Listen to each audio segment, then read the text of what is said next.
cœur du continent africain, où les enjeux énergétiques se mêlent à des intrigues géopolitiques dignes d'un roman d'espionnage, une bataille silencieuse fait rage. Imaginez un pipeline géant, serpentant à travers le sable et les savanes, destiné à transporter le gaz naturel du Nigeria vers l'Europe affamée d'énergie. Ce projet, connu sous le nom de gazoduc transsaharien (TSGP), n'est pas seulement une infrastructure technique, c'est un symbole de souveraineté, d'alliance et de rivalités ancestrales. L'Algérie, avec sa position stratégique au carrefour de l'Afrique et de l'Europe, s'est imposée comme le partenaire naturel de ce rêve continental. Pourtant, des forces extérieures, menées par les Émirats arabes unis depuis Abu Dhabi, tentent de réécrire cette histoire. En injectant des fortunes colossales, ils cherchent à détourner le tracé vers le Maroc, un chemin sinueux et incertain, au détriment du parcours logique et direct via l'Algérie. Cette manœuvre n'est pas anodine, elle vise à affaiblir un pilier régional, à semer le doute dans les relations fraternelles avec l'Arabie saoudite, et à étendre une influence qui dépasse largement les frontières économiques. Mais dans ce jeu d'ombre, où l'argent rencontre la réalité du terrain, qui l'emportera? L'Algérie, ancrée dans son expertise et sa stabilité, ou ses tentatives de séduction qui masquent une ambition plus large sur le Sahel? Pour comprendre l'ampleur de cette confrontation, il faut plonger dans les racines du projet. Le TSGP n'est pas né d'une lubie récente, il est le fruit de décennies de négociations entre le Nigeria, le Niger et l'Algérie.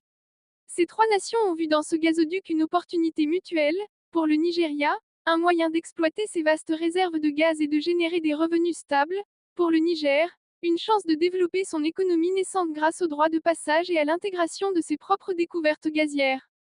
Et pour l'Algérie, une extension naturelle de son réseau énergétique, déjà connecté à l'Europe via des pipelines comme le Medgaz et le Transmed. Ce tracé original est bien plus qu'une ligne sur une carte, il traverse des territoires familiers, où les infrastructures existent déjà à plus de 80%, facilitant une mise en œuvre rapide. Imaginez des équipes d'ingénieurs algériens, rodés par des années d'expérience dans le désert, travaillant main dans la main avec leurs homologues nigérians pour boucler les derniers tronçons. Les revenus pourraient couler à flot en quelques années seulement, transformant des régions arides en hubs économiques dynamiques. Mais voilà que surgit l'ombre des Émirats, avec leur stratégie de diversion. Abu Dhabi, habitué à manier les pétrodollars comme une arme diplomatique, a flairé l'opportunité de contrer l'ascension algérienne. En partenariat avec le Maroc, il propose un gazoduc alternatif, le Nigeria-Maroc, un itinéraire ambitieux qui devrait serpenter à travers pas moins de 14 pays. Sur le papier, cela sonne comme une épopée continentale, unifiant l'Afrique de l'Ouest à la Méditerranée. Pourtant, la réalité est bien plus prosaïque et périlleuse. Pensez aux défis, des frontières instables, des gouvernements chancelants secoués par des coups d'État récurrents, des zones minées par l'insécurité terroriste. Comment sécuriser un tel monstre logistique? Les coûts explosent, estimés à plus de 25 milliards de dollars, sans compter les négociations interminables avec une myriade de souverains africains, chacun avec ses propres agendas. C'est comme construire un château de cartes dans un vent saharien, impressionnant en théorie, mais voué à l'effondrement face aux premières bourrasques.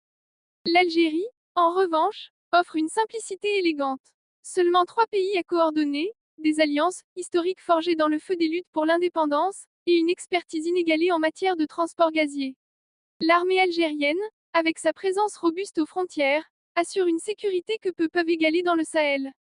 Les investisseurs internationaux le savent, miser sur l'Algérie, c'est parier sur la fiabilité.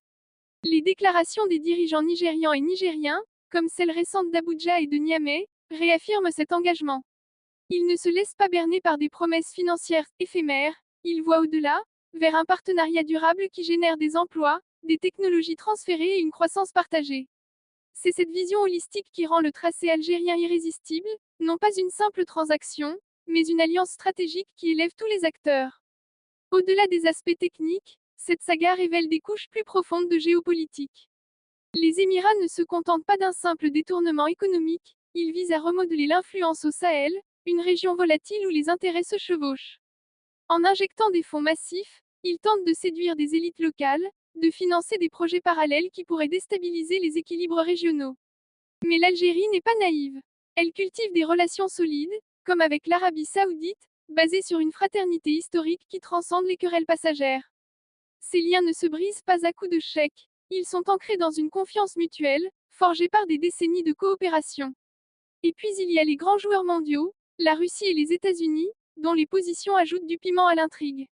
Les relais médiatiques marocains aiment propager l'idée que Moscou s'opposerait au gaz nigérian via l'Algérie, craignant pour sa part de marché en Europe. Pourtant, les faits parlent d'eux-mêmes. Le diplomate russe à Alger, Valerian Chouvaev, a clairement dissipé ces rumeurs. Les relations russo-algériennes sont au zénith, un partenariat stratégique fondé sur le respect mutuel. Au sein du Forum des pays exportateurs de gaz, GECF, l'Algérie et la Russie coordonnent leurs efforts sans friction, prouvant que l'énergie peut être un pont plutôt qu'un mur. Quant aux États-Unis, ils observent avec intérêt, voyant dans la diversification énergétique européenne une opportunité de contrer d'autres influences. L'Algérie, avec sa neutralité équilibrée, se positionne comme un allié fiable, évitant les pièges de la dépendance tout en ouvrant des portes. Cette bataille n'est pas seulement une question de gars, c'est un test pour l'Afrique elle-même. Dans un monde où les ressources dictent les alliances, l'Algérie émerge comme un leader incontesté.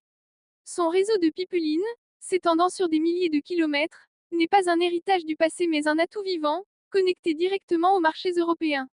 Le TSGP viendrait couronner cela, en reliant le sud au nord avec efficacité. Pour le Niger, cela signifie des bénéfices concrets, des droits de passage qui financent des écoles, des hôpitaux, et l'exploitation de ses propres gisements. Le Nigeria, quant à lui, pourrait accélérer sa transition énergétique, en exportant son gaz vers des clients stables sans les aléas d'un tracé labyrinthique. Les tentatives émiraties, malgré leur éclat financier, se heurtent à une muraille de réalisme. Comment convaincre des nations souveraines d'abandonner un projet prêt à démarrer pour un mirage qui exigerait des décennies? Les obstacles sécuritaires au Maroc sont légion, des zones contestées, des tensions avec les voisins, et une instabilité qui effraie les banquiers. L'Algérie, forte de son armée et de ses infrastructures enterrées, offre la paix d'esprit. C'est cette assurance qui a scellé l'axe Alger-Abuja-Niamey, un bloc uni par des intérêts communs plutôt que par des subsides temporaires. En scrutant l'horizon, on voit comment l'Algérie a anticipé les besoins du marché européen. Avec la crise énergétique mondiale, l'Europe cherche désespérément à diversifier ses sources, loin de la dépendance russe. L'Algérie, avec ses usines de liquéfaction et son savoir-faire en transport, propose une solution clé en main. Pas besoin de négociations avec une douzaine de pays, juste une coordination fluide entre trois partenaires engagés. Cela simplifie tout, la politique, la sécurité, les finances. Les menaces terroristes dans le Sahel. L'Algérie les affronte avec une expertise reconnue, protégeant non seulement ses frontières mais aussi l'avenir du projet. Cette histoire nous rappelle que la géopolitique n'est pas un jeu abstrait, elle touche des vies réelles. Des familles nigérianes attendant des emplois stables, des communautés nigériennes espérant un développement équitable, des consommateurs européens cherchant une énergie abordable. L'Algérie incarne cette connexion humaine, transformant des ressources en progrès partagés. Ces alliances, de Riyad à Moscou, en passant par Bruxelles, démontrent une diplomatie mature, équilibrée, qui évite les extrêmes. Au final, cette saga du TSGP transcende les rivalités passagères pour affirmer une vérité éternelle, la souveraineté triomphe quand elle est ancrée dans la réalité. L'Algérie, avec sa vision claire et ses actes concrets, a déjà tracé le chemin de la victoire.